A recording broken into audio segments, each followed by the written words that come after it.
Why only Sunil Kumar? ఎందుకు సునీల్ కుమార్ మీద పాయింట్అవుట్గా చేసి రాజకీయ వ్యవస్థ మిమ్మల్ని ఎక్కుపెట్టింది ఆ రోజుల్లో కావచ్చు, ఇప్పుడు కావచ్చు? అది ఎవరి ఇంటెన్షన్స్ వాళ్ళకు ఉంటే, ఎవరి టేక్అవే వాళ్ళకు ఉంటుంది, ఎవరి ప్రయోజనాలు. Why only Sunil Kumar? నేను అంటున్నాను, పోలీస్ వ్యవస్థలో చాలా మంది ఐపీఎస్ ఆఫీసర్లు ఉన్నారు, చాలా మంది పనిచేశారు. సునీల్ కుమార్ ప్రత్యేకంగా వాళ్ళందరికీ ఎందుకు ఫేవరెట్ అయ్యారు? అది వాళ్ళే అడగాలి మీరు. బట్ నేను ఒక్కడనే కాదు, నా తర్వాత కూడా చాలామంది అధికారులు వచ్చారు, వాళ్ళందరూ కూడా ఇబ్బంది పడ్డారు కదా. సో నేను ఒక్కడనే కాదు. ఇది ఏమవుతుందంటే బైపోలార్ పొలిటికల్ వరల్డ్ కదా ఇది, రెండు ధృవాలుగా విడిపోయినటువంటి రాజకీయ వ్యవస్థ ఇది. దీనిలో మన పని మనం చేసుకుంటూ పోయినా కానీ అవతల వాళ్ళు ఏదో ఒకటి అనటం అనేది సహజం. అనకపోతే వాళ్ళ క్యాడర్లో మొరేలు ఉండదు. నెక్స్ట్ నేను చెప్పినట్టు క్యాడర్ కూడా వాళ్ళ వెస్టెడ్ ఇంట్రెస్ట్ వాళ్ళకు ఉంటుంది. ఏంటంటే మిగతా వాళ్ళకన్నా నేను ఎక్కువ ఇబ్బంది పడ్డానంటే రేపు వాళ్ళకి ఒక పోస్ట్ రావచ్చు, వాళ్ళ కెరియర్ అదే కదా. కాబట్టి వాళ్ళు అది మాట్లాడతారు. ఇప్పుడు అది అవును కాదా అని ఎవరు ప్రూవ్ చేయాలి? కోర్టే కదా. వాళ్ళు కొట్టారన్నారు, మేజిస్ట్రేట్ గారి ముందు ప్రొడ్యూస్ చేసాం, మేజిస్ట్రేట్ గారు మెడికల్ రిపోర్ట్కి, మెడికల్ ఎగ్జామినేషన్కి పంపించారు. దాని దగ్గరికి వస్తా, ఎక్కడ ఏం లేదని దాని దగ్గరికి వస్తా, ఇంకా చాలా డీటెయిల్గా దాని గురించి మాట్లాడాల్సిన అవసరం ఉంది. నేనేమంటానంటే ఆ రోజుల్లో 2019 నుంచి 2024 వరకు జగన్మోహన్ రెడ్డి హయాంలో మీరు కేవలం పైన అక్కడ అధికారంలో ఉన్న వాళ్ళని తృప్తిపరచడం కోసం మీరు పనిచేసేవాళ్ళు అని. అబద్ధం, నాట్ ట్రూ. ఆఫీసర్గానే పనిచేశారు. నేను ఆఫీసర్గానే పనిచేశాను, చట్ట ప్రకారమే పనిచేశాను, ఉన్న చట్టాల ప్రకారమే పనిచేశాను. జగన్మోహన్ రెడ్డిని ఇంప్రెస్ చేయడం కోసం మీరు ఆ రోజుల్లో అందరినీ తీసుకొచ్చి అందరి మీద కేసులు పెట్టి అరెస్టులు చేసి ఆయన్ని సాటిస్ఫై చేశారని అంటూ ఇదంతా ప్రచారం అండి, అంతే.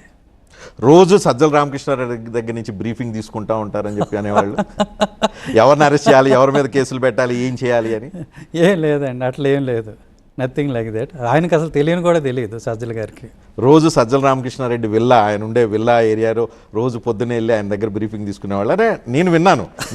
మీరు ఇంటర్వ్యూ అంటే కొంచెం విజయవాడలో కొంత అడిగితే అందరూ చెప్పిన సమాచారం. వాళ్ళు అలా మాట్లాడతారు. నేను ఆయన కలవలేదని నేనేం చెప్పను, ఆయన అంతకుముందే మిత్రుడు, తెలుసు. కానీ ఇందులో మేము పెద్ద రాజకీయాలు మాట్లాడుకున్నది లేదు, ప్రతిరోజు ఏమి వెళ్ళలేదు, ఎప్పుడైనా ఒకసారి వెళ్ళేది, మాట్లాడేది, వచ్చేది, అంతవరకు కరెక్ట్. అందులో తప్పేం లేదు కాబట్టి నేను చెప్తున్నా.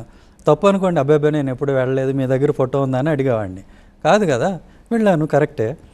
కానీ ఈ రాజకీయాలు మాట్లాడటం ప్రతిరోజు వెళ్ళాననేది కాదు, మొత్తం టర్మ్లో గట్టిగా అంటే 3-4 సార్లు వెళ్ళి ఉండొచ్చు మహా అయితే, అంతకుమించలేదా? నథింగ్. సో జగన్మోహన్ రెడ్డిని ఇంప్రెస్ చేయడానికి పనిచేశారనేది కూడా అవాస్తవం. అవాస్తవం. అండ్ మీరు అనుకుంటున్నట్టు గవర్నమెంట్లో అలా ఉండదు. ఏది సీఎం గారు కాకుండా కింద ఎవరో ఒకళ్ళు వేరే వాళ్ళకి ఇన్స్ట్రక్షన్స్ ఇవ్వడం, హెడ్స్ ఆఫ్ ద డిపార్ట్మెంట్స్కి ఇవ్వడం అనేది అట్లా వర్కౌట్ కాదు. ఎట్లా అవుతుంది మరి? అలా కాదండి, అంతే. అది అయితే డీజీ చెప్తారు, లేకపోతే ఇంటెలిజెన్స్ డీజీ వాళ్ళు మాట్లాడతారు. వాళ్ళు ఎవరు చెప్తారు, వాళ్ళు సీఎం గారు చెప్తే వాళ్ళు మాట్లాడతారు. మీరు అప్పుడు అన్ని బైపాస్ చేసుకొని డీజీపీని, ఇంటెలిజెన్స్ చీఫ్ వీళ్ళందరినీ బైపాస్ చేసుకొని నేరుగా సునీల్ కుమార్, నేరుగా అప్పుడున్న సీఎం జగన్మోహన్ రెడ్డిని కలిసేవాళ్ళు, ఇన్స్ట్రక్షన్లు తీసుకునేవాళ్ళు, బయటికి వెళ్ళిపోయి మీ పని మీరు చేసేవాళ్ళు అని అందరూ అనుకుంటారు, అంతే. నేను ఆయన కలిసింది, సీఎం గారిని కలిసింది కూడా చాలా తక్కువ సార్లు. అది కూడా ఈ బ్రీఫింగ్ ఇవ్వటానికి, కొన్ని ఏదన్నా పెద్ద ఇష్యూస్ ఉన్నప్పుడు ఇది ఏం చేయమంటారు ఎట్లా అని, అట్లాంటి వాటి కోసమే తప్పితే ఎవరిని అరెస్ట్ చేయాలి, సీఎం గారికి అంత టైం ఉండదు ఫస్ట్ ఆఫ్ ఆల్. ఇప్పుడు నేను అరెస్ట్ చేసిన వాళ్ళలో సీఎం గారు గుర్తుపెట్టుకోదగ్గ వ్యక్తులు ఎవరున్నారు మీరు చెప్పండి?